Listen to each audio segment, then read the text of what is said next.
What's up, ladies and gentlemen? Welcome to episode 124 of the Access to Combat podcast. I'm one half of your host, Hugo the Boss. Hugo got next, joined by my co-host. It's your boy, Ray Boogie Kahuna.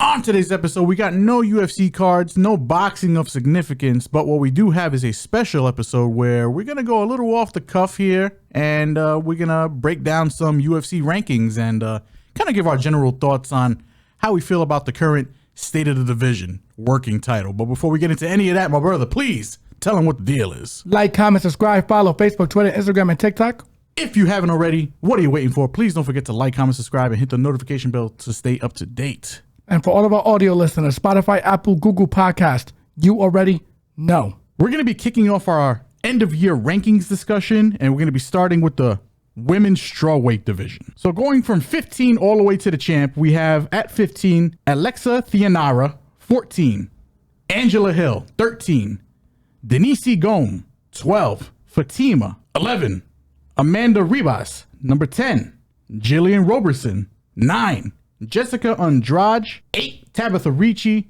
7, Yasmin Lucindo, 6, Lupe Godinez, Amanda Lemos at 5. We have Yao Jianan at 4. Number 3 is Verna Jandiroba. Number 2 is Zhang Weili. Number 1 is Tatiana Suarez. And the champion currently is Mackenzie Dern. So now after all that, do you agree with the rankings? Would you swap anybody? Well, Mackenzie Dern's going to be quickly swapped with Zhang Weili when she returns back to 15. So that's done. Whatever bet you can make, if you get any kind of plus money on Zhang Weili retaining or like getting her belt back beginning next year, I think it's a safe bet. I think she's going to wax Mackenzie, to be honest with you. I think Mackenzie's a paper champion. That main event with her and Verna was not very good. To be frank, they have improved since their first contest. They've improved as they've been in the UFC, but they have not improved to the level with their championship caliber, in my opinion. It's almost in stone that Zhang's going to be champion by next year, for sure. I just don't see who's going to beat her in this weight class outside of maybe, believe it or not, the new up-and-comer Fatima Klein.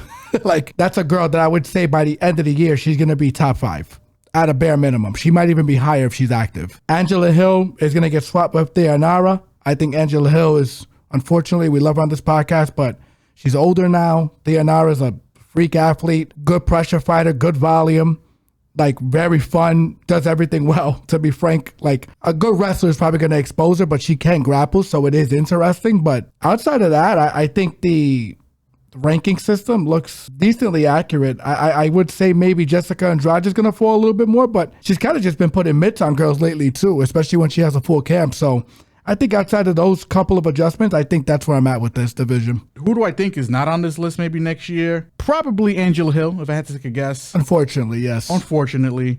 I do think Jillian Roberson probably moves up way more. I think Klein has a good shot of cracking top 5 next year. Denise Gomes definitely cracks into the top 10. Top 5 probably stays more or less the way it is. I think Suarez probably takes a tumble. As for current champion, I think Mackenzie Dern's transitional for sure. Since Zhang Weili is coming back, that she's just a title holder at the moment. She's a paper champion. Yeah. And like, listen, Mackenzie Dern, she's accomplished her goal. This is what she's wanted to do. She really wants to get back to jiu-jitsu. I think Zhang Weili would probably show her the way. 100%. 100%. Outside of that, yeah, I think we pretty much knocked out this division. We can move on to the next one. Moving right along to the next division in review, we have the women's flyweight division. Starting with number 15, Gabriela Fernandez. 14, JJ Aldridge. 13, Eduardo Mora. 12, Wang Kong. 11, Casey O'Neill. 10, Miranda Maverick. 9, Karini Silva. 8, Tracy Cortez. 7, Jasmine Jasdavigius. 6, Rose Namajunas. Cracking the top 5, we have Macy Barber at number 4. We have Erin Blanchfield, number 3. Alexa Grasso, number 2. Natalia Silva, number 1. Manon Friot, and of course the champion, the modern day GSP, Valentina Shevchenko.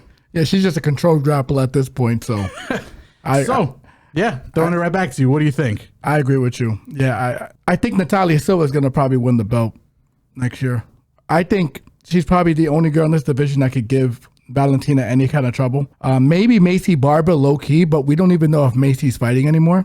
And I don't even know why she's a top 5 contender when she hasn't fought in a while. So I'll leave that there. I feel like Rose has earned enough to like warrant a top 5 status. Jasmine Jasovicius, I had high hopes for her. Manon starched her, which is unfortunate. Tracy Cortez, I thought she was going to beat Erin Blanchfield. She cleanly won round 1. Then she got choked. I don't know what she was thinking. She kind of rolled into the choke. Casey O'Neill, I'm surprised she's still ranked. Wayne Kong, I expect to move up because she likes to stay active. I think she's going to move up. Eduarda Mora, maybe. She's a weight bully though, so I'm not very high on her skill set. She should stay between the 10 to 15 range, but they're going to matchmake her so she can get between 5 to 10. That's what I think. She'll definitely, where is she at right now? Number 13. Number 13. She'll crack top 10. JJ Aldridge, I expect her to be replaced by Gabby Fernandez. I think Gabby's super explosive, good submission game, good fast twitch muscle fibers, cracks. Yeah, that's where I'm at with this. This division, it ain't great. You know, so hey, listen, we haven't gotten to the bantamweights yet, so hold your badness for that one. Yeah, 100%. That's probably some of the minor switches, but I feel like low-key, a lot of these women in this 125 division are not active. Valentina's probably the most active, which is crazy because she's the champion. I don't know. I wouldn't say. I mean, I think the bottom half is not active, but definitely the top half has been more active than most divisions, to be honest. Yeah, I would say Rose Blanchfield's been active. Grasso fought once. Natalia's just waiting. Natalia's waiting. She's next in line for the belt. Tracy getting all the UFC promotion and kind of dropping the bag, unfortunately.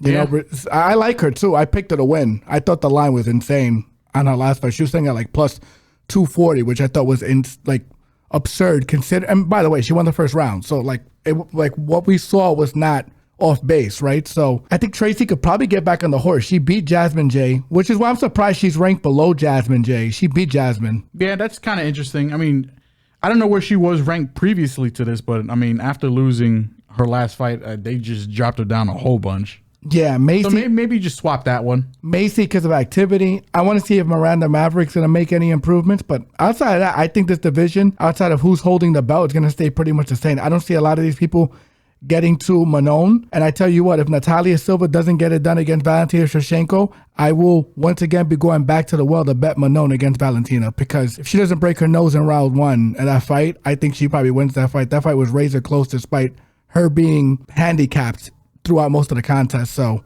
yeah, that's where I'm at with this. Yeah, for me, it's more or less the same. I think Aldridge is probably the one who doesn't end up on this list next year. She probably falls out of the top 15. I do agree Gabriella probably moves up a bit. Eduarda, with matchmaking, definitely moves up to the top 10. Wang Kong, probably close to the top 5, but maybe. Depends on who she fights and how. Casey O'Neill, potential. She hasn't fought in a while. She probably should be a little lower on this list. Maverick, I can see with the right matchmaking getting to close to top 5. Correct. Cortez is a question mark because I think she's got the skill. She's a better grappler than most of these women here, but I don't know if she has the heart. You know what I'm saying? Jasmine, definitely top 5. Rose, I mean, she's tough. She deserves it. I think she warranted the top 5 title. I'm surprised that Macy's in front of her. I don't think she falls out of top 10. No, hell no. Macy's a question mark because Macy, like, she's a beast. Like, she has talent. But it's more like it's all mental with her, right? So it's like, can she lock in? She can be top 5. She can't possibly even be champion, but I don't know. It's tough. It's tough with Macy. She's the wild card. Blanchfield, championship potential. Grasso, I can see slipping down. Natalia Silva probably stays in the top 5. Manon Fiorot, same. Is Valentina champion at the end of the year? End of next year? I'm going to say no. I think it's going to be Natalia or Manon to take it from her. Yeah, I think next year is probably the year. Or she vacates and she moves up. True. That's true on the table. So I think any one of those girls, like I don't hate like if there's value playing it for sure. Like champion next year. So very interesting. Moving right along to the next division in review, we have women's bantamweight, and we're going to be kicking it off with number 15 at Luana Santos, number 14, Jocelyn Edwards, number 13, Misha Tate, number 12, Nora Canole, number 11, Mayra Bueno Silva, 10, Jacqueline Cavalcanti, 9, Cara Rosa, 8, Aileen Perez, 7, Macy Chasson, 6, Irene Aldana. Cracking the top 5, we have number 5 at Llano Santos, number 4, Caitlin Vieira, number 3, Norma Dumont, number 2, Raquel Pennington. At number 1, we have Juliana Pena, and of course, the champion, Kayla Harrison. So throwing it right over to you, my brother. What do you think? Horrible division. This is just bad. This needs help. This division definitely needs help. It's crazy because this is, and you're right. Relative to 25, this is a relatively inactive division. I don't know what they want to do. It needs an injection of youth. It needs an injection of just fighters in general. They need to go and find some bantamweights. Maybe some flyweights move up, Valentina. Yeah, it's true. And then we have Amanda returning too, obviously. So, and the thing is, the word is, I don't think she wants to do it at 35. I think she wants to do it at 45. I mean, that makes sense because that 35 cut for her was kind of killer. And it's crazy for Kayla. Yes. And on top of that too, the thing is, it just depends on what the UFC wants to do. Because they want something on the line, but you can do champion versus champion. It makes too much sense. I agree. So for me, it's like, I feel like they have some interesting pieces here. Like Nora Konole, I think moves up. I agree. I think, and it's crazy because she's not like youthful either, but she's good. Yeah. She improves every fight. She's improved her ground game significantly. She's aggressive. She throws volume. Very good striker. I think she can beat anyone between 6'2". She can beat anyone above her, low key, depending on the night. She can crack top 5. Myra Brenna Silva probably not going to be there next year. I don't think so. I think she might get her walking papers. She's falling steeply off this list. She looked like a corpse her last fight. She just, I don't know. It was bad. She don't got the heart no more. You know what I'm saying? I don't know what's going on with her. Ring Zombie from the Cranberries. Like it was bad. It was bad out there. It was tough to watch. Miesha Tate, I feel the same way. I think it's just number 13. I mean, congratulations. She's doing it at her age, but I don't think she's here next year. She might get the White House card with Ronda. Hey, she might hold the ranking maybe long enough just to get on the White House card. And watch her slowly move up, like just because of that. So, I mean... which is going to be gross, but yeah. But I don't think she's here next year. Yeah, Luana Santos is interesting, but she moves up. I just feel like she's an uber limited fighter too, low key. I haven't seen anything that wows me about her. Jocelyn Edwards has been improving, to her credit. Can she make the weight consistently is more of the bigger question because she is a big girl for the weight class. Miese Chiasson, I think she probably falls a little bit here. She falls for sure. Aileen Perez is gonna get in front of her for sure. I agree. Aileen's gonna be top 5 by the end of the year. Aileen has the possibility to crack top 5. Yeah, I'm surprised that reading this list and Yana Santos in top 5 in this division tells you a lot about the state of this division. Yeah, it's pretty bad. I'm not calling Santos a whack fighter, but I mean, I don't think somebody her age and with her record this high in the division is kind of crazy. I agree. And then you have Norma Dumont, who moved into number 3 over Caitlin Vieira, but you could make a strong argument she lost that fight. The problem is, and it's true, when you have these fighters that like to hang around fights and always go to the decision, they always kind of get figured out. And she's a girl that doesn't actively look to finish, which is why her fight with Caitlin was on the prelims. And it wasn't even I don't even think it was the main event of the prelims. It might have been. Let me not be misquoted there, but simply because that fight was going to be pretty boring, and it was, right? So I mean, if you love the art, you don't mind it, but if you are a casual and you're watching it, man, I understand why you say, damn, this is kind of a snooze fest, man. I could probably go take a shit, get some Chinese food, walk my dog, all of it, like it's crazy. And this division's bad. I respect Raquel. I don't know where she's been. I hopefully she's not dealing with more injuries. And Juliana Pena, low-key, I think this is appropriate because, like, even though she makes questionable decisions in her fights, who really beats her in this division outside of Amanda and Kayla? And the thing is, I found it funny that people were like super like bent on Raquel beating her. I'm like, you watch that fight. Juliana clearly dominated her in the first round with the jab, and then she won 2 of the last 4. So 3-2, easy, Pena. I don't know. I think Julie gets a lot of slander. She does get a lot. It's because she's a spicy Latina. That's what it is. Yeah, I love her. Yeah, I love her. She's tremendous. She's a good character. She's good for the division. She's very good for the division. She talks a gang of shit. Even though her striking is dog shit. But she's entertaining, though. She's entertaining. She's entertaining. Yeah. And the thing is, it's crazy because Valentina moving up makes this very interesting because Valentina subbed her, which is insane. So this division is, I mean, Amanda could inject herself back in if she makes the weight again. Does she win? Probably. I'd probably take Nunes. That fight, just on the striking alone. That fight with Kayla's dog would pass. Because, think so? Yeah, I think so. I just think Amanda got taken down by GDR. And that says a lot. And this is a girl in Amanda who, like, when she gets wrestled into, she gasses. So I'm with you. I think it's dog or pass on that fight. Inactivity is a thing here.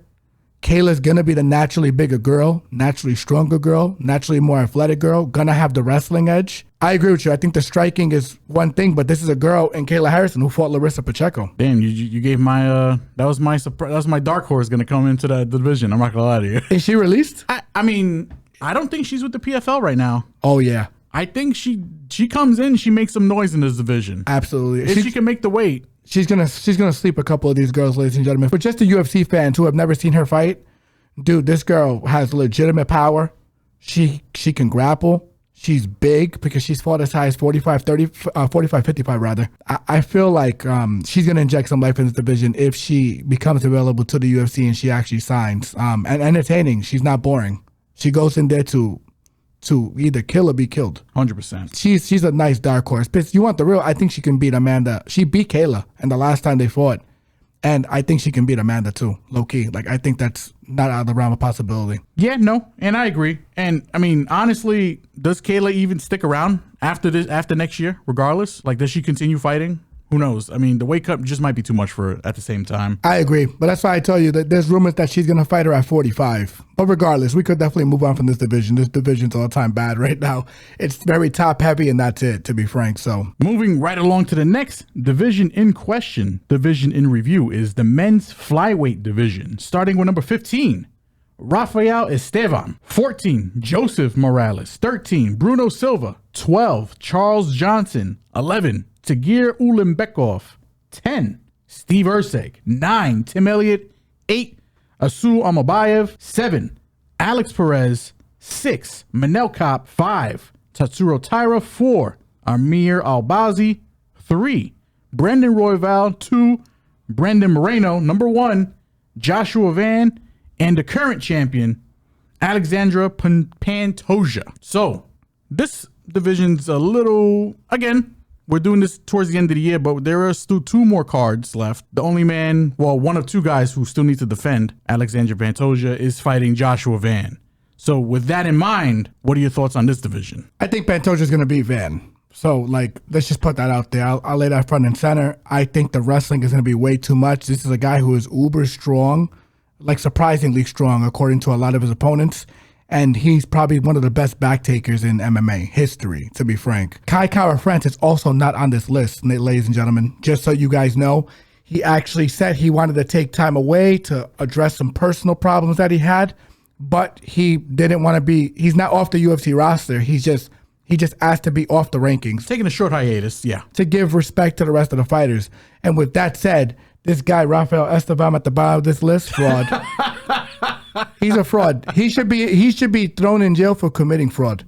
Like, it's UFC fraud. UFC fraud. Because he doesn't belong. I think he's ass. I'm gonna be honest with you. This guy, the definition of a crotch sniffer, like a guy who will just lay on you, doesn't land meaningful ground and pound, honestly, doesn't have a good gas tank. Honestly, I think because he does that, I think he has a good chance of just staying in the top 15 for next year. Yeah, and I agree with you because, like, I could see him drowning Bruno Silva.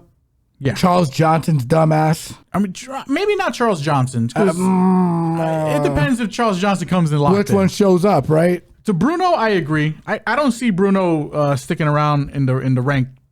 Staying in the ranks for too long. Joseph Morales is definitely a guy I see moving up. I mean, if you've seen that fight with him and Match Now, and yes, Match Now using the R word, retirement, and things of that nature, I get it.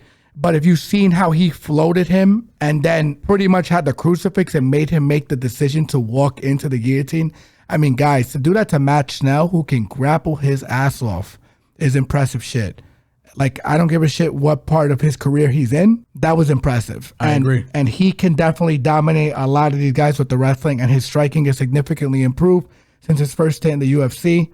Tagir Ulanbekov, I see moving up. Not too much, but I do see him moving up for sure. Top 10. He's right there. Agreed. I think Steve Erceg is getting figured out. I think he has a lot of defensive deficiencies in his striking. I would like to see him get back in the horse. I think he could hold his spot. I'm not sure if he's going to get higher than what he is. I don't know. I think Steve Erceg has the talent to crack top 5 again. I hope so. I think he does. I like him. I'm not sure. I mean, man, he was just like, 30 seconds. Yeah, he was just one round away from beating Pantoja. Yeah, that was a very competitive fight. So was Dominic Reyes against John Jones, right? And look what happened to him. That's true. Long fall from glory. I mean, he beat John. There's a big fucking difference. You know, anyone who scored that for John Jones, you're just a John Jones gooner, low key. Like you watch John Jones with his shirt off when he's training. You know, like I'm just being. If you watch that fight constructively, Dom Reyes won that fight cleanly. It's crazy, but regardless, that's a different weight class. Tim Elliott. I mean, he came in and showed out his last contest when he was a big underdog. So he probably stays top 15, but he definitely takes a tumble. I think he takes a tumble with these younger guys that are coming up. Amabayev, I think he moves up. I think Alex Perez stays top 15 as well, but he definitely probably comes down a bit. It depends because I just think he's so talented, and it's just like his body, he has the same issues as Cain Velasquez where his skill can't keep up, where his body can't keep up with his skill. Yeah. And he overperforms, like his body just can't keep up. Oh my God, it's sad. It's like the Flash in the Flash Force. You know what I'm saying? He goes too fast and it starts to break down. Yeah, it's sad. It's sad. I think he's so good. And you have Tyra. I think Tyra's going to be in that top 5.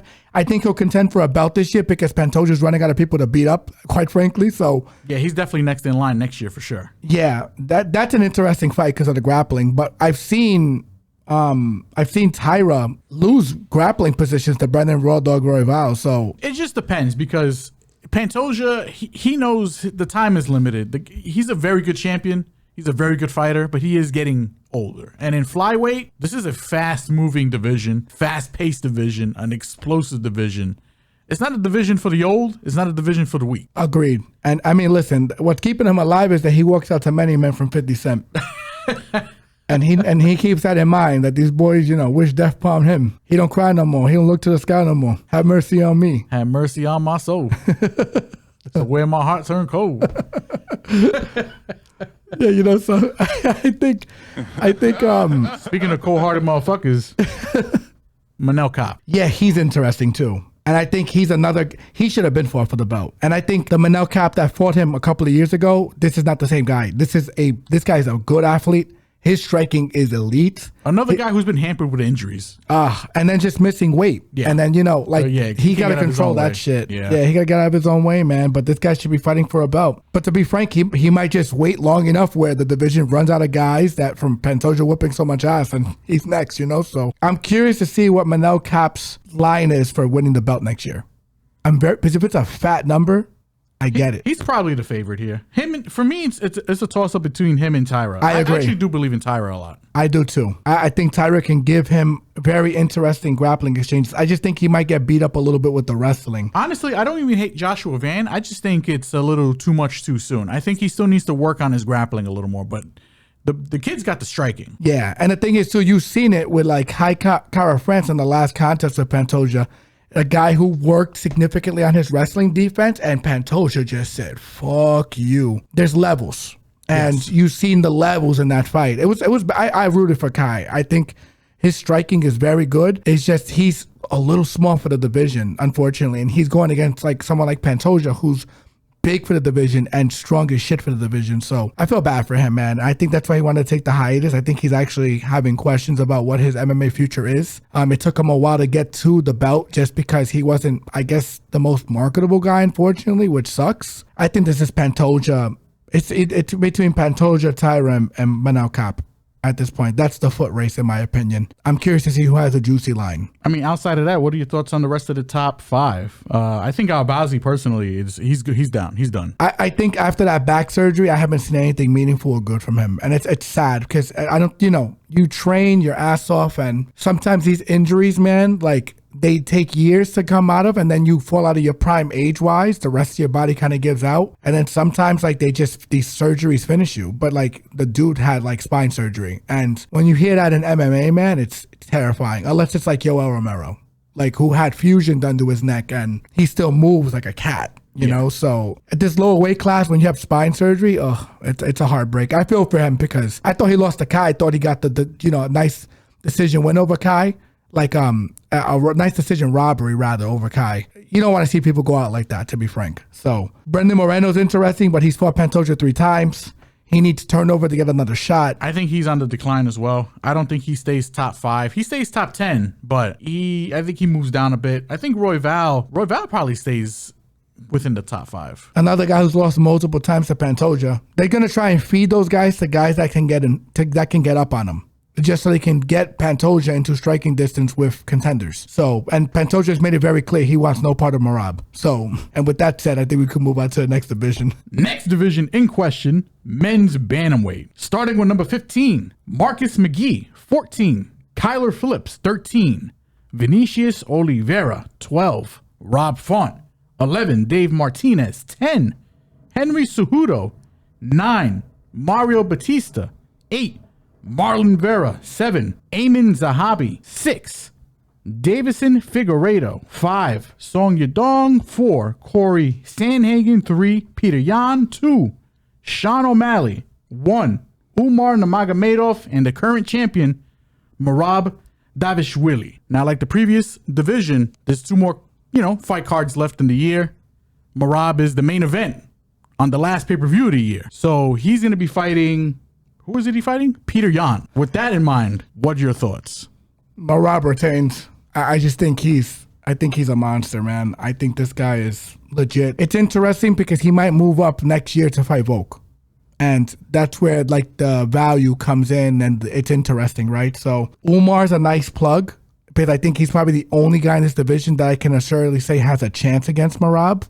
I agree. But if there's a vacant title shot, Umar's going to win it. No one's beating Umar.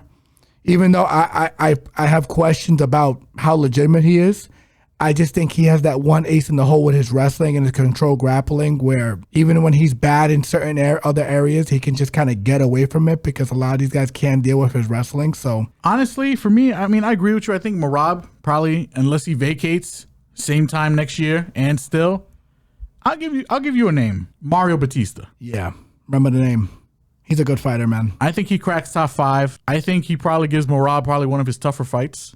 Agreed. I think he's just getting better. The kid's full of potential. He's probably the hottest guy on this list. Everyone below Henry Cejudo is going to move up because Henry's last fight is coming up. Kyler Phillips is a little bit of a fraud. Not to sound terrible. I don't know how to feel about him. He's got a bad gas tank. The dude somehow, for whatever reason, I think it's maybe he might be too big for the weight class and he just weight drains himself. But I've seen guys weight drain themselves and still have good cardio. So he's just not addressing something. I don't know what it is, but we know what he is. What I do know is that we know what he is at this point. And I think that's the problem. And for me, Phillips is more of a gatekeeper, but I don't think he's going to be a ranked gatekeeper. Correct. I think he loses his rank. I'm with you. McGee, I would be a little higher on if he was a little younger. I still think he stays top 15. He does, yeah. I agree. The other hot seat here is Vinicius Oliveira. Loke Dog. Yeah. I agree. He's doing his best Marlon Wayne impression. He matches his Uzi with his sneakers, you know what I'm saying? the bunny flip-flops with the Uzi. Yeah, I'm with you. I think Loke Dog is legit. Yeah, I see him moving up top 10 for sure. He cracks. He has improved his wrestling defense. He's huge for the weight class. Super athletic. I mean, don't get me wrong. I think if he goes in there with a high-level wrestler, I think he's going to have some issues. But no one's pushed him yet, to be frank. Eamon Zahabi, you guys are not going to like this. I think he's a fraud. I think he's been getting away with good matchmaking. He's had all his fights in Canada. I thought he lost against Aldo. I thought that was fucking blatant robbery. But, I got to think about that one. Yeah, I thought he lost to Aldo. I don't know how he keeps getting away with this, but... I mean, do I agree with you with the matchmaking? Maybe.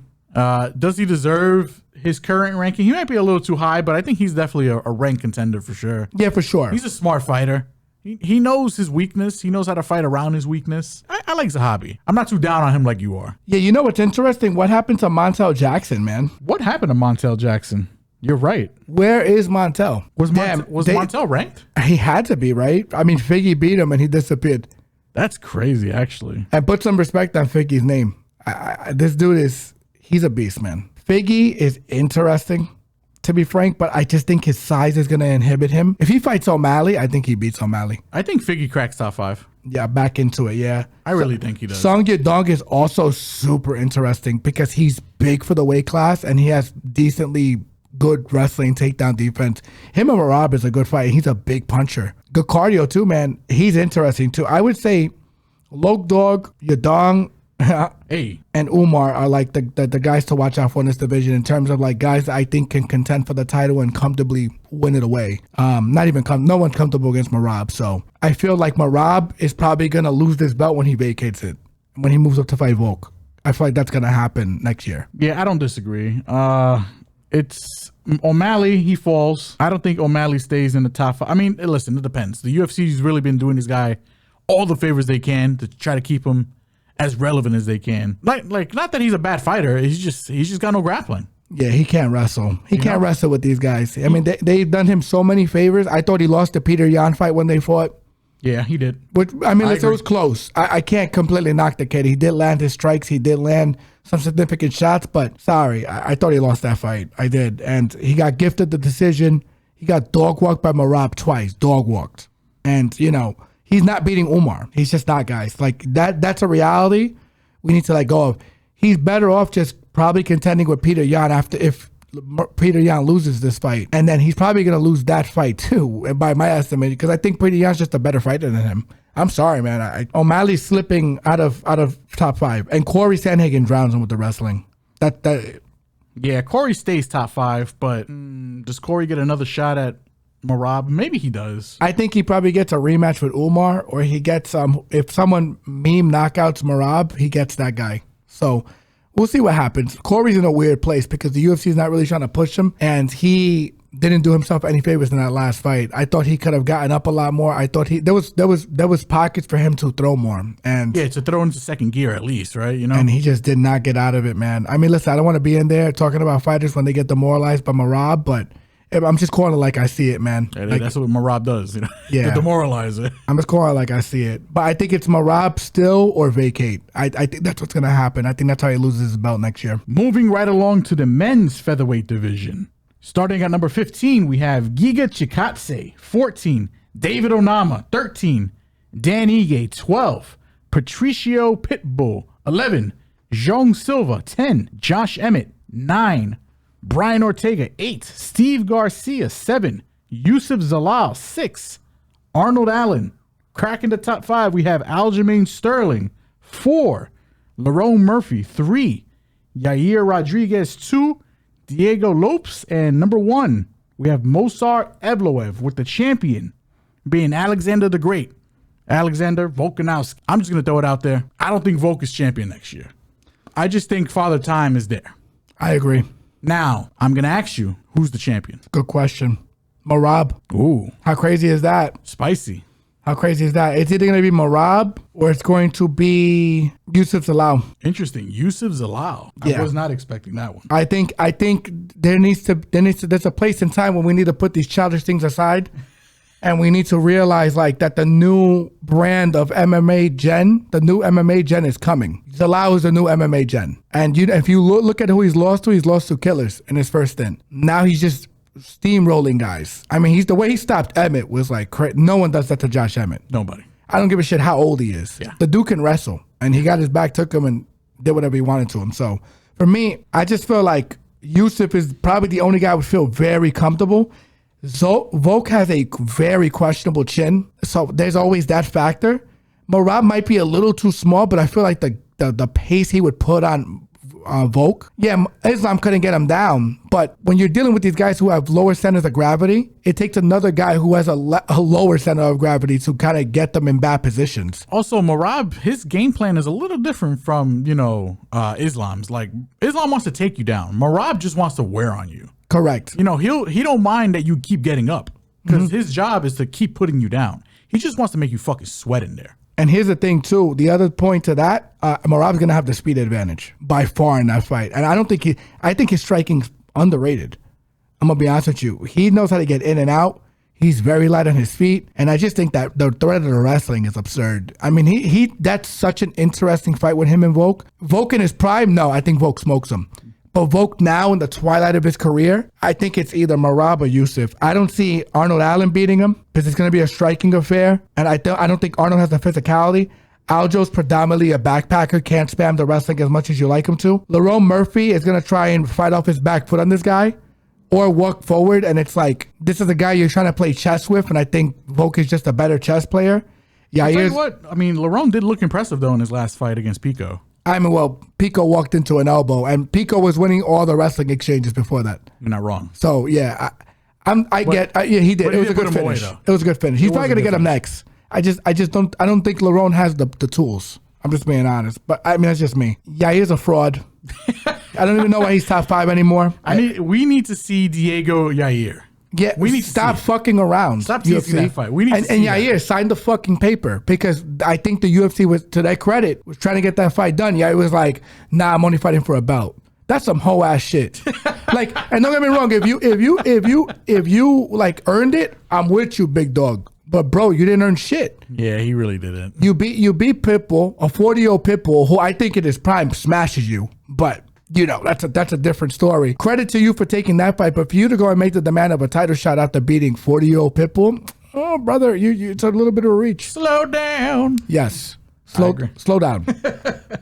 You know, but Diego Yair makes too much sense, even though Diego just murked John Silva. John Silva, I mean, I think he has a decent chance at Volk, if I'm being completely honest. Not because Volk, listen, Volk technically is just way better. But John Silva, he fights in one mode. I agree with you. 100%. I think with his striking variety and his aggressiveness, he can get himself either into trouble or get you in trouble. Yeah, and he just needs to lock in. He needs to step away from simple jack mode and go into like fully focused, let me lock in mode. You feel me? Like the other guys I think are like very interesting on this division. Steve Garcia, who I think has dramatically improved, like his decision making. He always hit hard. I think his grappling defense hasn't been tested yet, but I think it's there. His pressure, his aggressiveness definitely is very off-putting to a lot of people who've encountered him. To me, John Silva, to my brother's point, I think they should match him up and Josh Emmett next. Josh and John. Oh my God. That's a banger. That's a banger. Someone's getting served. That's what I got to tell you. And the other, believe it or not, and to Yair's credit for beating this guy, Patricio's fucking interesting. I don't know. I'm a mixed bag on Patricio because he might be a little over the hill, and I'm with you, but I just think he just might be a little over the hill here. I just look at some of these matchups, right? Like he dog walked Ige for the most part. He did. He beat Ortega. Him and Garcia is interesting. And even him and John Silva is interesting because the only thing I worry about with Patricio is his chin. But if we're talking pure technical boxing, Patricio can lap anybody here. He can lap any of these guys in front of him. Arnold Allen's a tough fight for him. Zalau's a tough fight for him. Aljo with the wrestling, tough fight. Yeah, maybe I'm giving Patricio a little too much. I just think Patricio beat some guys. I think you're right. I think Patricio can move into the top 10. I think he can definitely be top 10. If he was in his prime, he's top 5 champion. No bullshit. I don't disagree with you there. Patricio's a funny case because I can see him top 10. I agree with you, but I can also see him falling out of the division as well. Oh, I don't want to see that. I might be biased. I mean, I am biased. I would like to see him in the top 10. Diego Lopez, Yair is the fight to make. Hot seats, we'll both agree. The ones that we consensusly agreed on, Zalao, Garcia, and John Silva. I think everyone else is where they're at. Onama, I think, stays. No, I think Onama falls out of top 15. You think so? Is Giga. I think Giga has too many grappling deficiencies. Onama, I've been saying it, screaming to the hills. I don't think he's a very good grappler. I think he's improved his grappling, but I think at an elite level, he's going to have some trouble. And if you put Ige versus Onama right now, I'm picking Ige. It's that simple. And not to sound terrible. Nah, you're right. Yeah, you know what? Yeah, I can see both those guys falling out. Yeah. I could also see Ortega taking a quite a fall. He should be doing the Kai Kara France thing, man. He should go on that hiatus. He needs to figure it out. He needs to figure it out because I don't know where his head is at. He wanted to move up. Now he's back down. What are your thoughts on Evloev? He should get the title shot, but he's not. Dana hates this man, bro. And it's because he's a decision merchant. He hates this man. People hate Shai Gilgeous Alexander because he's a free throw merchant. This guy is a decision merchant. He is a hug and tug expert. You know, so he'll grapple the fuck out of you, but that's about it. That's about it. You know, so I like him. Like, you know, it's crazy. I don't want, because he's not a big trash talker. Like, he just goes and does the work. He's built like an Adonis. I feel bad for him to a certain extent, to be honest, because I feel like he's definitely being slighted. Yeah. And I think if you told me if he could wrestle into Volk, I bet you he could. Long haul of that fight, I don't see him beating Volk. I think Volk is too good. Volk is so good. So, yeah, that's where I'm at with this division. Next division in question, we have the lightweight division. Kicking it off with number 15, Ignacio Bahamundes. Number 14, Mauricio Ruffi. Number 13, Grant Dawson. Number 12, Benil Dariush. Number 11, Michael Chandler. Number 10, Renato Moicano. Number 9, Rafael Fiziev. Number 8, Benoit Saint-Denis. Number 7, Mateus Gamrot. Number 6, Dan Hooker, cracking the top 5. Patty Pimblett. Number 4, Justin Gaethje. Number 3, Max Holloway. Number 2, Charles Oliveira. Number 1, Arman Sarukian. with the current champion, Ilia Topuria. 2 questions I want to throw at you because I know there's only 2 events left. 3 technically because, this is right before UFC Qatar with Sarukian, who's fighting Hooker. So curious on where do you think that affects the rankings? And 2, how the fuck did Paddy Pimblett get to number 5? That shocked me. I'm not going to lie to you.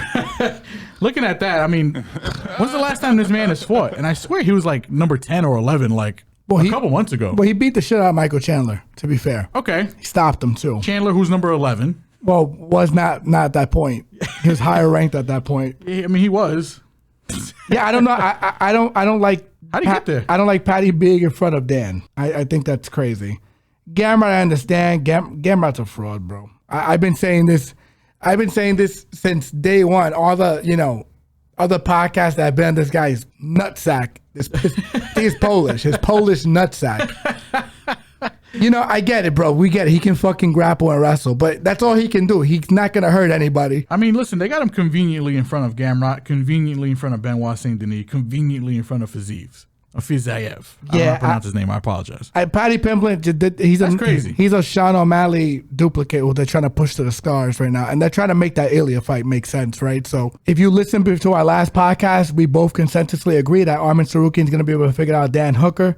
I think Arman Sarukian is the only guy who can contest Ilia because I think he's a better wrestler than Islam. And I know people are going to look at me crazy, but if you watch their first fight and you watch how Arman was able to move around Islam, I just think, dude, I tell you guys, freestyle wrestling translates way better than Greco-Roman wrestling and way better than wrestling from Dagestan. I'm sorry. Unless you're Khamzat Chimaev, where you're working up with one of the most renowned freestyle wrestlers of all time from Russia, which he was, Arman's wrestling is absurd. The only thing that's questionable about him is his chin, and that's why the Ilia fight's so interesting, because if Ilia breathes on him, it's over.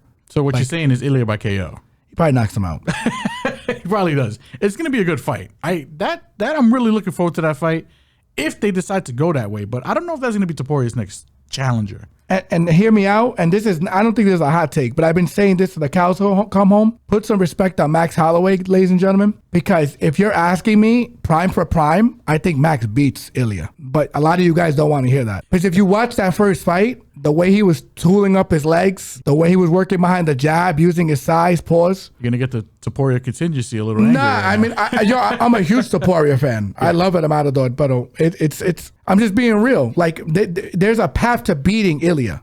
And Ilia is not unfazable on the feet. Like, he's been touched. He's been had. You feel me? Jai Herbert knocked him down, almost killed him. Yeah, he's been touched before. He's not unfathomable or untouchable. Untouchable. Right? That's the word I'm looking for. Untouchable, yeah. Untouchable. How does that Biggie song go? I think that's John Cena. Oh, shit. No, they both say the same thing, I think. So. Well, his time might be now.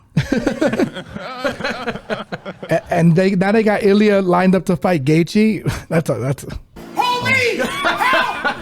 he's gonna put fucking Gaethje in a casket, bro. Oh man, that's gonna be bad. That's gonna be rough. It's gonna be bad. That's Topuria by whatever he wants. He could sub him. He could knock him out. It's gonna be bad. Him. He could do whatever he wants. Jorge Masvidal's gonna be smiling to all the way back to fucking Florida, bro. After that shit, Paddy is interesting because of the size against Ilia, but I think Ilia eventually boxes his face off. Yeah, I think Ilia sleeps him. The most interesting part about the Topuria Paddy potential matchup is just the shit talk, because they do not like each other. They haven't liked each other. They've been shit talking each other for years. That's the only reason why I feel like the UFC has been like shadow moving up Paddy Pimblett to the top 5, just so they can justify the matchup. Agreed. And to be frank, this is a division that I feel like has a lot of movement in place coming up. I thought Dan Hooker cleanly beat Mateusz Gamrot. You Gamrot bettors out there, you guys are fucking a nuisance. Oh, it was a close fight. Dude, I don't know how you judge that by a split decision. Damn, there was clearly one guy doing more damage than the other. Like, you're just an angry capper. You're just an angry Gamrot capper. That's just what you are. So, bunch of Gamrot lovers. This podcast faded that motherfucker, and we were right. BSD's making incremental improvements. I expect him to move up on this list. Imagine him versus Dan Hooker. It'd be fucking fireworks. It'd be insane. That match just screams high pace destruction. Yeah. Car crash written all over it. I love it. Fiziev moves up. I think he's made a lot of improvements. I think he is a guy that can, depending on the matchmaking, can get into title contention. I also think he's a very interesting puzzle for Ilya to solve because they're about the same size and Rafael has way more tools in the box to hit Ilya with. That fight interests the shit out of me. But Ilya could wrestle the shit out of him too. Yeah, I was going to say, I think it just comes down to the grappling for that one. I think Topuria just goes that route instead. I mean, who knows? He might want to try his skill. He want to test his luck, but... Yeah, he probably should just wrestle him. I think Rafael, I don't know. I think he moves up. I'm a little iffy on that one. I don't know if he cracks top 5. I think he moves up depending on matchmaking. You're probably right. Yeah, maybe. Michael Chandler, I think he's done. I think he's shot. I like him. We watched him since forever. He's just waiting for Conor, man. I remember when he looked young, bro. Yeah. Like, and this is just so much damage on his face. Yeah, he's gonna get Conor at the White House card and see you at the top. See you at the White House. See you in retirement. You know what I'm saying? Beneil Dariush told you how that fight with BSD was gonna go, ladies and gentlemen, and it went exactly how I told you it was gonna go. He will not be in the rankings, I think, next year. I agree. Grant Dawson up, Roofy fraud, but they're gonna matchmake him because they like him. He probably cracks top 10 just on matchmaking. Bahamundez could be fringe top 5 next year. Bahamundez is a motherfucker, bastard of a man. He's a very interesting individual. But outside of that, yeah, that's where I'm at with this. I think if you're asking me if Ilya is going to be champion next year, I'd say so. I find it hard to believe anyone's going to beat him. The only one who gives him an interesting challenge is Arman, and it's because of the wrestling or Islam at 170. Yeah, or he vacates, right? If he decides to fight that man up there, I don't know. That's a little weird. Arman's super interesting. That's a super interesting fight. But speaking on Islam. You're right. Speaking of Islam, moving right along to the welterweight division, we start with number 15, D-Rod, Daniel Rodriguez. Number 14, Jeff Neal. Number 13, Kobe Covington. Number 12, Gilbert Burns. Number 11, Gabriel Bonfim. 10, Joaquin Buckley. 9, Leon Edwards. 8, Kamaru Usman. 7, Sean Brady. 6, Machado Gary. 5, Carlos Prates. 4, Shakov Rakhmonov.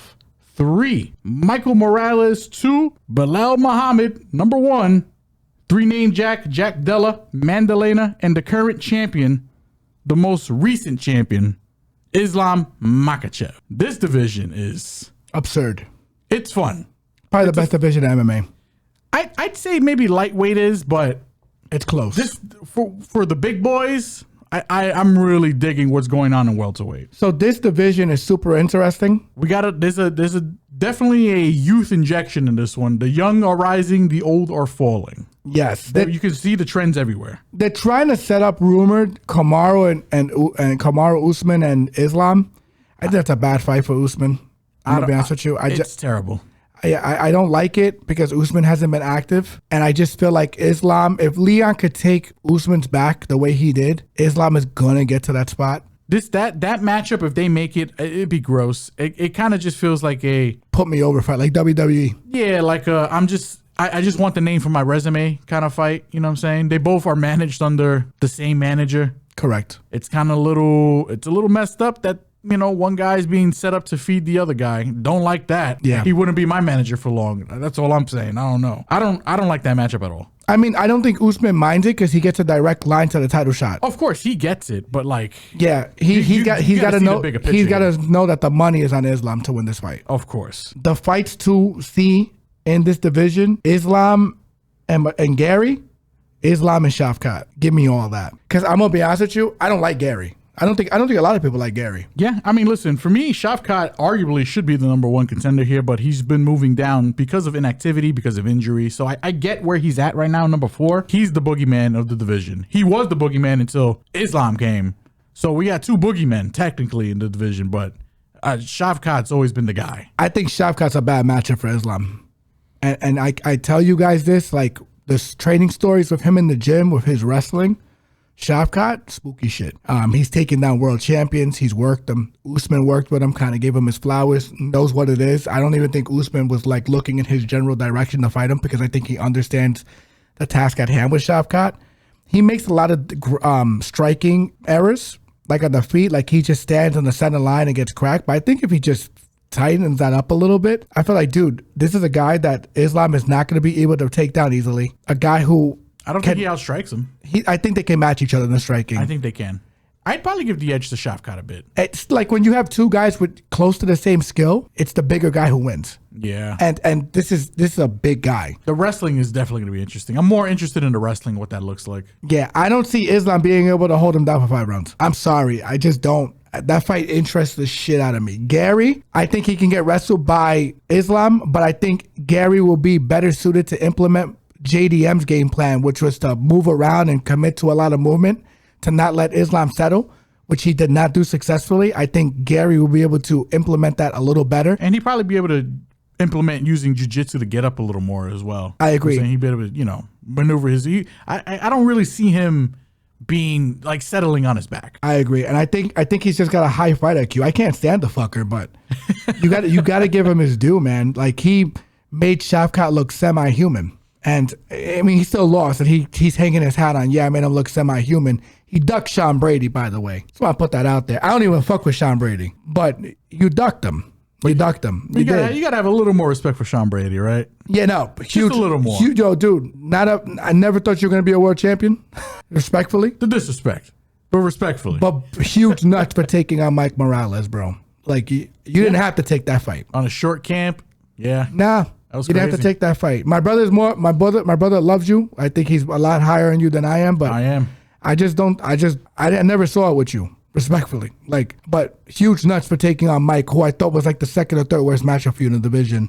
Unfortunately, like, I don't like to see you guys get knocked out either. It bothers me, but it's going to be interesting seeing how they match make Sean going forward. I feel like Sean can definitely beat Ian.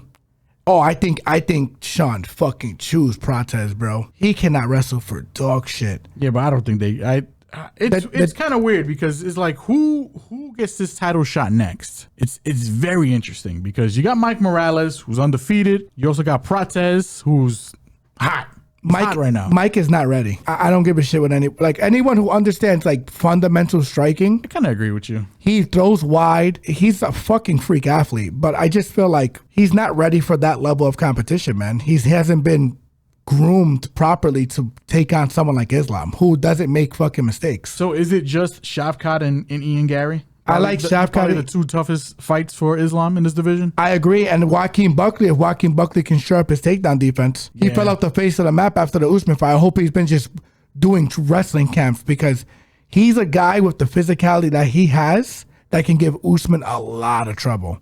But I just the level of skill with the wrestling is going to be. Yeah, I think that's what's going to boil down to, unfortunately. I agree with you. I think Joaquin Buckley is immensely talented, physically gifted, a specimen of an athlete, but it just comes down to game planning and, just repetition for him, just kind of honing the technique, sharpening the tools. If he can get it to a point where he can maybe present the challenge just on all those attributes alone, but I don't know. Islam, he's too focused, he's too sharp for Joaquin, in my opinion. I agree. And I also think Prates, I'm curious to see how they're going to matchmake him because Prates, who I've deemed the welterweight version of Poatan. Yeah. That's the way I'm treating him now because I keep trying to fade the man and he's fading everybody in his fucking general vicinity. Yeah, Leon cleanly won round 1 in that fight. And then just got into an ego contest for him in round 2. And I'm like, dude, just wrestle this fucking guy. You took him down easily. You got his back for about 2 minutes and 30 seconds. Then when you came down before that, you got the easy inside trip after you mat returned him. I mean, dude, if it doesn't scream go to wrestling, I don't understand what else does. Yeah, and it's clear grappling advantage. It was frustrating to see. I mean, you see how he just it was just one of the easier rounds for maybe in his career. Agreed. Recently, look at all his past matchups. That had to be the easiest round he's won in a while. Mm-hmm. And then just to just not go back to the wrestling. I don't know what happened there where he just had a lapse, man. Just a lapse. And then, Prates was like, yeah, just take one, brother. Yeah. These hands, he's the welterweight Poatan. Yeah. Because he's got the touch of death, man. He does. He really does. That's the only reason he's super interesting. But dude, I'm telling you guys, he can't wrestle for shit. He cannot wrestle for shit. I mean, the shit that Leon got him down with was elementary school bullshit. Yeah. He did with cage push work to the single, try to get the body lock, high crotch down. Then basically Matt returned him after he got back up and then inside tripped him immediately, got it to his back. I mean, this is Mickey Mouse bullshit. Yeah. You know, and this is an elite fighter at this weight class. Everyone around him is a grappler. I'm willing to take any bet that he's going to become a world champion. Because I'm telling you, he's not. Well, listen, he probably... He's probably, if he fights Bilal, he's losing till he wins, right? I mean, I don't know. Yeah, you're right. I don't think he's going to. I don't think he's going to spark Shavkat. I don't see that. No, Shavkat's got a good I don't chin. know. I didn't see him sparking Jeff Neal. I didn't see him sparking, what's his face? The Leech, Jing Liang. I mean, this guy just puts guys away, man. Yeah, I'm with you. I at the bottom of this list got to go. Gilbert Burns, older. He's out. He's shot. I love him too, by the way. I don't like talking about him like that, but Covington's out. Covington shouldn't even be in the UFC. I don't know why he's ranked. Jeff Neal is a guy I could see slowly creep back up depending on matchmaking. They're probably going to match him up with Daniel Rodriguez next. That's a very good fight. That's a banger. I love that fight. I can see Bonfim moving up as well. And I think he's a fraud too. But, I mean, he's the better Bonfim. I've been saying that. I've been standing on business there. Yeah, I think Bonfim's a fraud. Buckley can move up depending on matchmaking. Well, I would love to see what his wrestling's at. He's been working on it. I'm just curious to see like how far along he's come and what are the improvements, right? So outside of that, I think we pretty much got this division covered. Moving right along to the middleweight division, we have starting at number 15, Gregory Rodriguez. Number 14, Martin Vettori. Number 13, Paulo Costa. Number 12, Roman Dolidze. Number 11, Jared Cannonier. Number 10,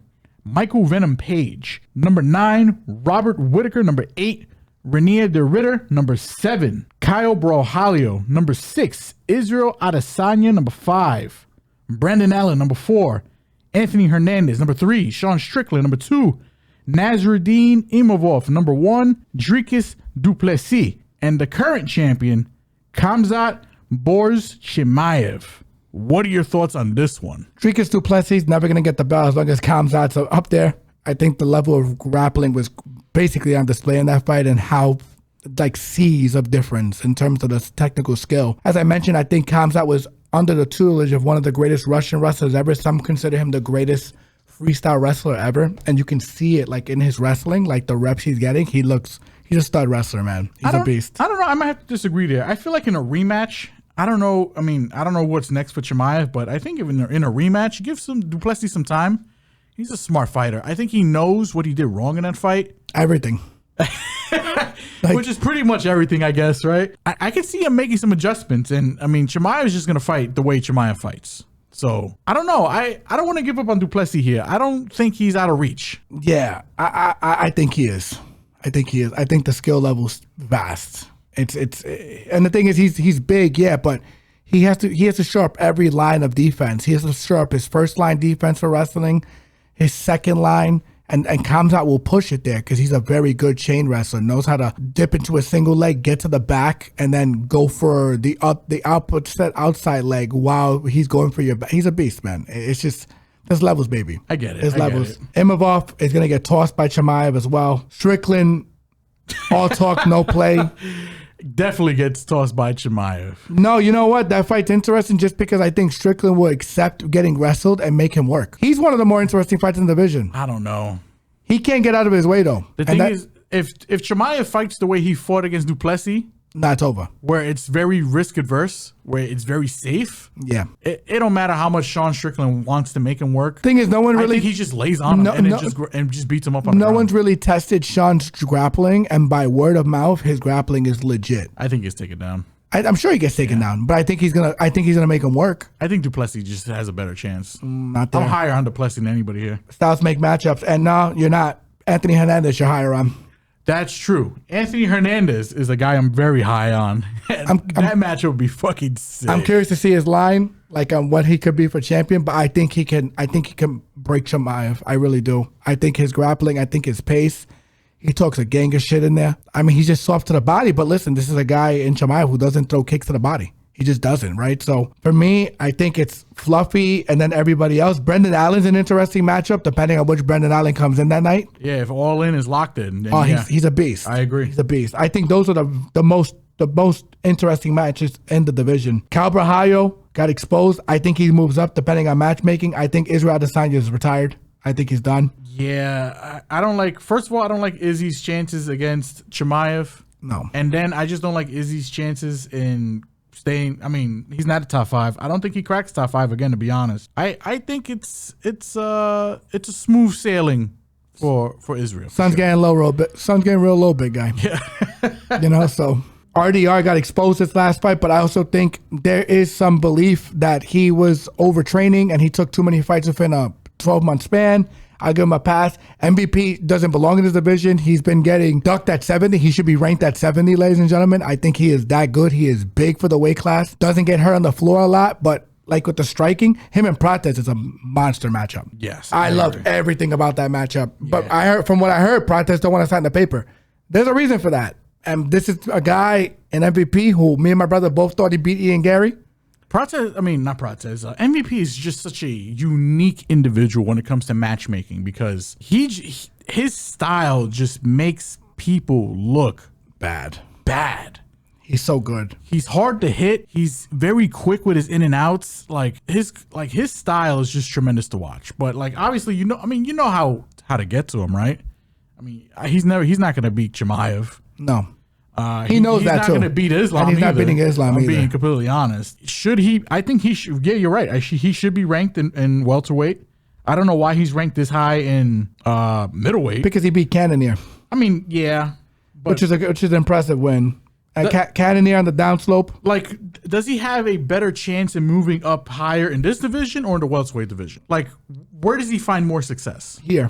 You think here? Probably. Because he's just faster? Yeah, he's way faster than everyone here. But the thing is, he's also got enough size to give a lot of these guys trouble at welterweight too. There's less grapplers here too, to be honest. Yeah. I mean, outside the top 5, there's nobody who's grappling. Him and Leon in the O2 arena is nuts. That fight makes too much sense. Yeah. Especially after Leon lost. But I mean, like I said, MVP, he's a guy. Unique individual. He's a tough puzzle to solve, man. A guy who's always going to be ranked, in my opinion. Correct. 10 years from now, the man's still going to be ranked. He's just one of those guys. Cannonier on the downslope. Yeah. Unfortunately, I love him. We love him on this podcast. I mean, he's pushing it, man. He's like 40 now, and he's still got power.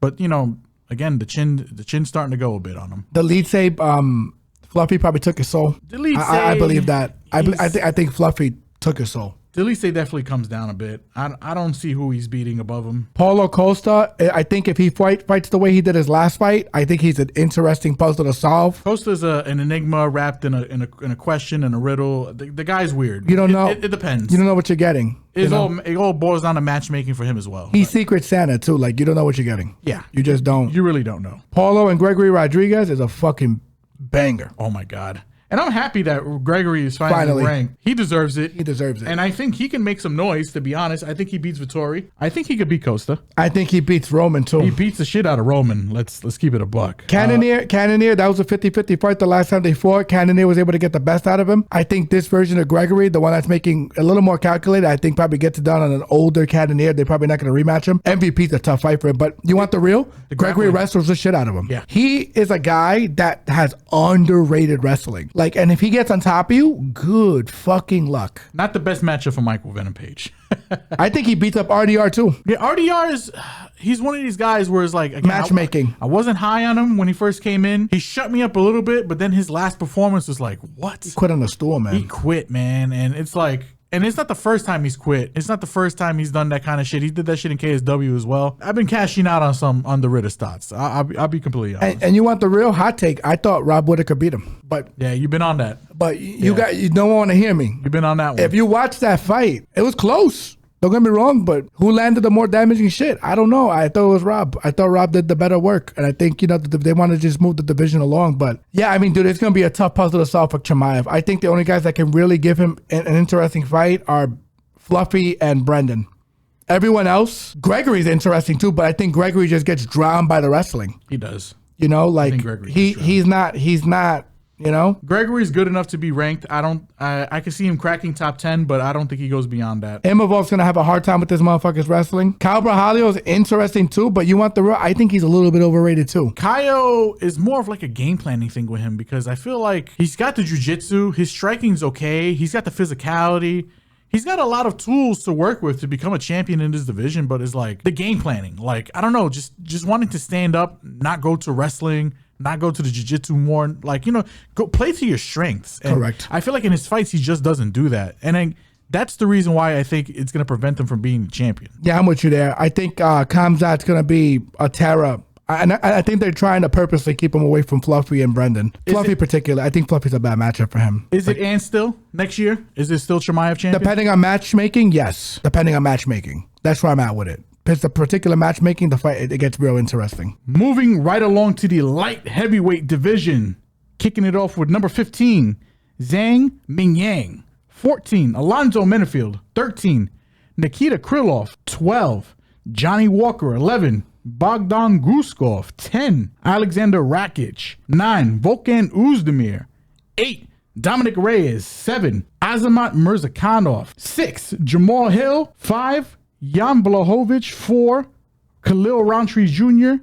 3, Carlos Olberg. 2, Yuri Prohashka. 1, Magomed Ankalaev. And the current champion, Powhatan Alex Pereira. Lightweight. Well, not lightweight. Light heavyweight is interesting. Grim. It's a little light in the ass in terms of depth, but, it's got some interesting matchups here. It's the top 4 and everybody else. Sorry. You think so? I know so. You're probably right. Zhang Mingyang, donk, gets hit straight on. He may not even be in the top 15 just because he gets hit too square. Alonzo Menifield is going to get buried in his next contest. I think he falls out of the rankings. Yeah, I think he's too limited of a fighter. We know what he is. Krylov, super skilled, but no chin and Old. Gases old. Yeah. Walker, no chin. Bogdan's interesting just because he's fresh blood, but he's small for the division. I could suspect him getting either grapple fucked or outworked in the striking. But above him, who grapples him above him? It ain't going to be Rakic. That man don't wrestle. It ain't going to be Ozdemir. It ain't going to be Reyes. It ain't going to be Mirzakhanov. Jan Blachowicz. He's got to get all the way to number 5 right now to get wrestled. So I think there's a good chance Guskov can move up. He can almost crack top 5, if I'm being completely honest. Rakic, all the talent in the world. I'm done on him. I'm done. Yeah, I'm out. Sell the stocks. Oh my goodness. Board mission. He's by far the most talented guy in this division. Oh man. He should move up to heavyweight. He should move. I think he'd be a monster at heavyweight. I agree. Rakic is he pisses me off. He's so fucking talented and he cannot put it together, dude. Ozdemir, interesting gatekeeper. Another older gentleman. He probably falls a bit. He might stay right where he's at, in my opinion. I think he falls out of top 10. I think he wins his next fight, so. Interesting. Dominic Reyes had a setback. I don't know what his mind's going to be like after taking another loss like that. Mirzakhanov is definitely top 5. Jamal Hill shot. Mirzakhanov, I think he's top 5, but Mirzakhanov's also on he's a bit of a ticking time bomb in terms of like the man is getting very old. Yeah, I think he's super undersized for the division too. He's undersized.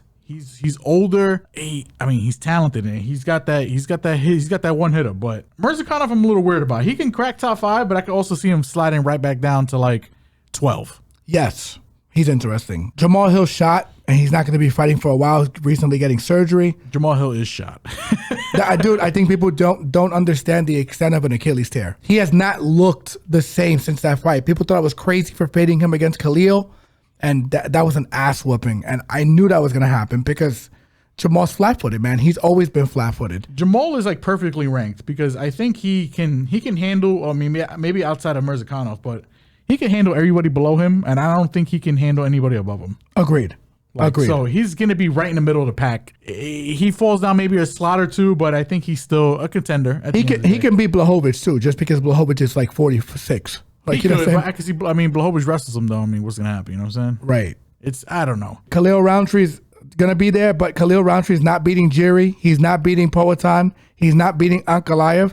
And him and Olberg's interesting just because of Olberg's inexperience. But if Olberg gets a little bit more notches under his belt, I think that it's gonna be him all the way. Like he wins 9 out of 10 times. And Olberg's not a dumb fighter, and Olberg's also a guy who mixes in grappling. The chin and maybe the output is the two concerns I have about Olberg, but besides that, yeah, I think I agree with you there.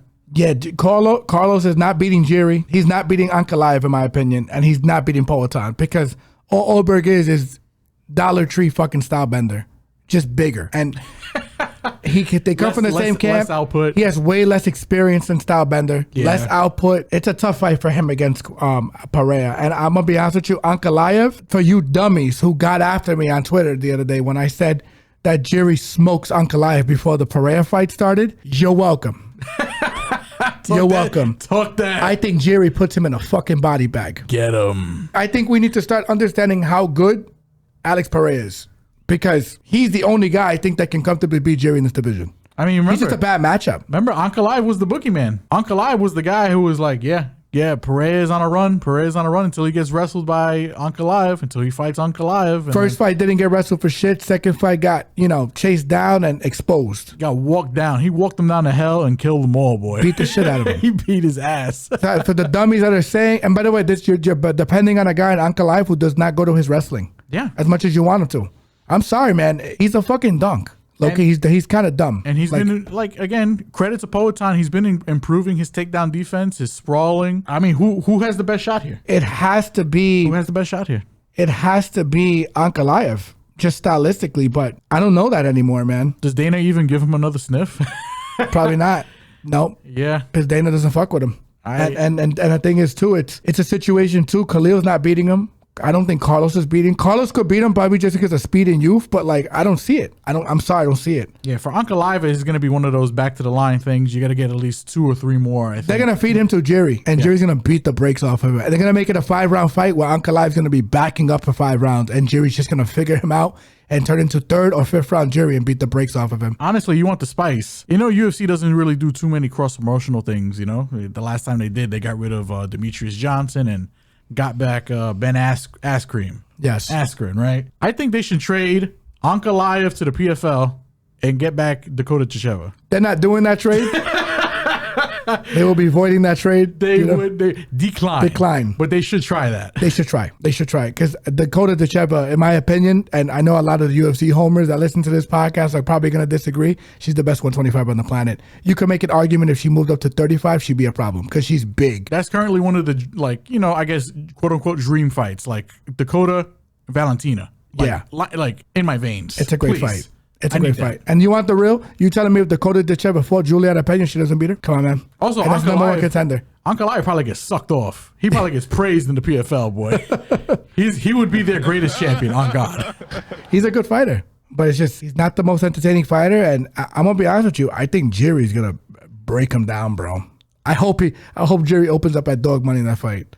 I really did, and I hope it's 5 rounds because I think he's gonna beat the dog piss out of him. I think, Jerry's not the most technical. It's just he just knows how to get his way with everybody. He just finds a way. He was losing the fucking Khalil fight, smoked him at the end, knocked him out bad. If the art of war was a human being, it is Jerry Prochazka. It's him. It's him. I mean, the motherfucker was crying when Alex Pereira won. Dude, tears of joy. He was like, oh my goodness. If you would have just took his expression, you would have thought like he was watching his wife give birth or something. Like that's how happy he was. That man was elated. I love Jerry. This is I'm telling you guys, one of my favorite fighters. Yeah, and I'm with you. And I think Jerry beats everyone not named Poatan. That's just real, So Poatan probably. I mean, it's interesting because if Poatan moves up, but I don't think he's going to move up to 205. I don't think so. Under heavyweight, because I think Aspinall's a bad matchup, terrible matchup for him. But I think they keep him here. Yeah. So is it and still? Is it next year? Is Poatan still champion? I say and still unless he vacates. That's it. Because they're gonna properly matchmake him to make sure he keeps that belt low key. Moving right along to the final division, the heavyweight division. Of course, we left the best for last. I love big, meaty men bumping meat. Kicking it off at number 15, we have Taliesin Teixeira. Number 14, Walter Walker. 13, Mick Parkin. Number 12, Tai Tuivasa. 11, Shamil Gaziev. 10, Marcin Tybura. 9, Ante Delia. 8, the Black Beast, Derek Lewis. 7, Sergey Spivak. 6, Waldo Cortez Acosta. Number 5, Jelton Almeida. Number 4, Curtis Razor Blades Moplitz. 3, Sergey Pavlovich. 2, Alexander Volkov. Number 1 is Cyril Gahn. And of course, the champion, Tom Aspinall. What are your thoughts on the heavyweight division? The current state of the heavyweight division across all of MMA needs a complete revamping. And still, Tom's not losing this belt. I'm sorry. And I know people are going to say, oh, well, the eye poke was, dude, It was a vicious eye poke. You can't tell me what a fighter feels. You think he quit? Okay, sure. The rematch, it's going to be a lot closer of a line. I expect Aspinall to immediately go to the wrestling, or even play on the feet a little bit and then get him down to wrestling. He never really took a shot in the first fight. I always find it very, very funny that the person who commits the foul is never the one that gets shit. I agree. Cyril Gane, notorious eye poker, but for some reason it's always, oh, well, the opponent quit. The man got poked in the eye. Yeah, severely. I mean, the man can't see. Like, I would, if somebody asked me, hey, would you rather lose an eye or lose an arm? Please take a limb. Yeah. Take any limb before I lose my eyes. I don't want to be blind for the rest of my life. I wear glasses. It's already tough enough. It's like, I don't know, man. That always frustrates me. No, I agree with you. And I'm with you. I think that rematch, I think Tom is going to put it on him. I really do. So. I just think that, I don't think people realize that he did not even really, he didn't truly take a shot in that fight. He didn't. And listen, to Gane's credit, he was looking pretty decent in there. Yeah. But Gane, again, fumbled his own bag. Yeah. Because he messed up by poking the man in the eye. Now letting Tom kind of experience, what the punching power might be, what the speed might be, what the physicality might be. Tom's a smart guy. He'll make the adjustments. Gane fumbled. Clear wrestling edge. Gane fumbled. Fumble bag. He's got to come in maybe completely different. Yeah, I don't think he's capable. And I think Tom is just a motherfucker, to be frank. I think he's very good. Volkov is too slow for Tom.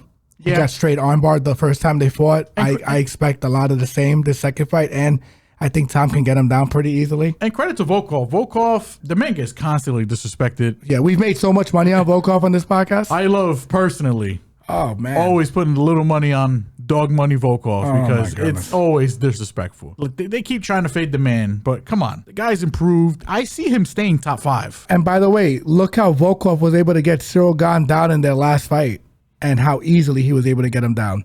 You telling me Tom can't replicate that? You guys are huffing the Chiba. You guys are huffing some. I want whatever you're smoking. Yeah, I really do. And you guys think this ain't no picnic, bitch. This ain't no picnic, bitch. It's crazy. You guys think that Tom can't get him down? Get the fuck out of here. You guys are crazy. I'm sorry, man. And Volkov got robbed in that Cyril Gane fight. Thank God he didn't get robbed in the Johnson fight, who just wanted to fucking crotch sniff and lay and pray on him and not land any damage. Working down this list, I feel like Curtis Blades is going to donk himself out of the top 5. Hey, what happened to Popovich? Popovich, I think he's probably going to get a rematch with Tom probably next year. Low key. If Tom's active, I see that happening. I could see that. I got a dark horse for Waldo. Waldo Cortez Acosta, Salsa Boy. Say it again. Who, by the way, is number 6. Last I read, he's number 6 currently. He's stepping in to fight Spivak, I think. Oh man. He's gonna win that fight. I think that's happening in Qatar or in the next couple of pay-per-view. It's before the end of the year. Yeah, he's fighting again. Give me Cortez Acosta is. He don't give a fuck, man. He has underrated takedown defense. Good jab. I know he's a jab merchant, but then he murks Anson Delia the last fight after getting an eye poke because he got pissed like a motherfucker. The only thing he really lacks is first of all, kicking defense. The man, he does not know how to block a kick, does not know how to check a kick, nothing. Also, he doesn't really possess that true one knockout power. Correct. That you see a lot of heavyweights have. But man, durable, excellent takedown defense, will mix into wrestling himself. Good cardio, good chin. Good combinations. Yeah. He's underrated, man. He's underrated. He's a top 5 fighter. Yes. He is. He shut me up because I wasn't high on him initially, but you watch and he keeps knocking on the door. You can't deny him at some point. Another guy I've been making some money off of. I'm be completely honest with you. Agreed. Gets overlooked. Spivak, don't know where he's at. Spivak, I can see him coming down in the rank. Again, he's got the wrestling to give a lot of people problems. The striking is okay, but it's more about the heart with the man, Derek Lewis, perennial. he can be a guy that goes up or down depending on the matchup. Get up jitsu. Yep. True one-shot knockout power, but he is getting older. The game plan's out on Derek Lewis. Does he fall out of the top 15? Probably not. 2 reasons. 1, because, the heavyweight division isn't that deep. And 2, he still can just clap anybody at any given time, any given notice. Delia, I could see him moving up or down. He's interesting, too. He's a good fighter. He's a good fighter, but he is older. He is older. Tybura, gatekeeper. He's a gatekeeper. Gaziev, I see moving up. Gaziev moves up. Ty down. Ty is going to probably fall out of the division, if I'm being completely honest. Mick Parkin up. Probably moves up. Walker also moves up. And he's active, which I like. And then Taliesin Teixeira, I don't even know why he's 15, but I think he moves up. I think he moves up too. That kid's got talent. Yeah, he just got clapped by Derek Lewis. Yeah. Right? Like, there's nothing wrong with that. So, yeah, I mean, this is one of the most stagnant divisions, but not really. Like, I feel like there's going to be some movement, not too much. But in terms of the champion, I think Tom retained, and still, it's going to be very hard. Unless they bring back Francis Ngannou, which Dana White seems very adamant not doing, it's not going to happen. And I'm going to be honest with you guys. For all you guys out there, me and my brother I think are in consensus about this. All you John Jones homers. He's not beating this guy. He's not beating this guy. They gave him 30 fucking mil and he ducked. Ducked him. He ducked him. There's talking out of both sides out of his mouth. He ducked him for 30 mil, but he's a quitter. But still calling the man a quitter. You quit. Like, you quit, John. It's a quitter versus a runner, technically. You quit, John. The man John Jones is a track star. He called it too. He said, I'm gonna beat John without having to fight him. I'm gonna retire, and that's exactly what happened. So I think John is just like Loki, maybe just waiting for more tape. I think he just wants more film footage on Tom, so he could come up and with the perfect game plan. Anyone who has seen John throughout his career, like we have, he is a tape fiend, and he didn't want to fight Johnny Walker because there wasn't enough tape on Johnny Walker. Like, you see what I'm saying? So, and you see what Johnny Walker is, right? Listen, as much as I hate John Jones, I think he gets sucked off a little too much. The glaze is crazy online. The gobblers come out in full force whenever his name is invoked. But the man's a smart fighter. The guy, listen, you can't take away what he's done in the ring. No. In the octagon, you can't. Shit human, by the way. Yeah. Shit human. Yeah. But like, arguably the GOAT. I mean, you cannot take it away from him. 100%. And the thing is, it's just a situation too. When it comes down to it, you guys have to understand that this is the MMA game. If you look stylistically at the opponents, Cyril Gane gives him a way tougher fight this go around if they rematch, which they're not going to rematch because John doesn't do rematches. Tom is probably the toughest fight of the division for him. Light-footed heavyweight, knows how to wrestle, big, very fast, hits very hard. Well, I mean, it's probably the only fight he would take anyway, right? Because the man is pretty much retired regardless. Yeah, it's the only fight that kind of gets him like that out of bed. Yeah, it gets him out of bed. But at the same time, he doesn't want to fight him. He doesn't really want to fight him, and that's real. He doesn't want to fight him yet. No, he wants to wait for the tape. He wants to see more weaknesses in Tom's game. He wants other people to expose him. And I get what he's doing. He could say he's marketing the thing. Like, yo, whatever, bro. Like, I'm just tired of hearing this guy who held the division hostage for a year. That happens in boxing, bro. Didn't want to fight Ngannou. That happens in boxing. This is MMA. Want to fight Tom. Didn't want to fight Ngannou. Come on, man. By the way, and you want to go further back? Didn't want to fight Cain Velasquez. But you guys aren't ready to have that discussion yet. You guys ain't ready for that discussion yet. Get him. I'm just being honest. Like, there was talks about it, and this motherfucker turned down Chael Sonnen on a week that they noticed something like that. The motherfucker's moving up a weight class. All he does is wrestle. Get the fuck out of my face, bro. Get out of my face. And don't get me wrong. I'm not blaming you, but I don't think you should be a little more humble about it too. 100%. Like, you shouldn't be an arrogant asshole. It's okay that he did what he did. Like, I get not wanting to fight an opponent short notice. I get that, but you don't have to walk around like your shit don't stink. Yeah, like your shit don't stink. Nah, and by the way, you might have beaten Chael Sonnen in the octagon, but he fucking 5-0'd you on the mic, bro. That's why you don't like him. You hate him, but because he 5-0'd you bad, and he's still 5-0'ing you. Like, you can't out-talk him. So this went from a heavyweight breakdown to John Jones slander. Yeah, come on, bro. Like, I mean, everyone in the game respects him. We know how fucking good he is. But bro, when you sitting there saying all this shit about Tom post the fact, if you just shut the fuck up, it's gravy, man. You're just a goofy. You're a goofy. And it's okay, man. Like, but my thing is, you held up the division. You didn't fight Tom. You pussied out a $30 to $35 million payday. And you said, nah, I'm good. Screams pussy to me. And it's just because you're waiting on tape. But you know what? We'll have that conversation for a different day. I think we're pretty much done with this heavyweight division. And that does it for this episode. That does it for episode 124. That does it for this experimental thing we decided to go for. I'm going to unofficially call it the State of the Division. It's a play on State of the Union. I don't know. I thought it was kind of cute or whatever. I don't know what to call it, man. But hey, listen, it's a wrap. It's done. My brother, please take us home. Like, comment, subscribe, follow Facebook, Twitter, Instagram, and TikTok. Everybody enjoying the visual portion of this podcast. If you haven't already, what the hell are you waiting for? Please Like, comment, subscribe, hit that notification bell to stay up to date. And for all of our audio listeners, Spotify, Apple, Google Podcast, you already know. Love you guys. Holla at you guys. See you next week for a fight-filled episode. But keep in mind, I think this is something that me and my brother are going to start doing annually. So next year, you should expect an episode that's very similar to this on one of the off weeks, particularly towards the end of the year. Yeah, we plan on definitely filling the off weeks with some more, MMA or boxing related content, that's not directly fight breakdowns. Correct. So love you guys. Holla at you guys. See you for next week's episode. Definitely show some love. We see it. Keep it coming. Holla at you. Later. Peace.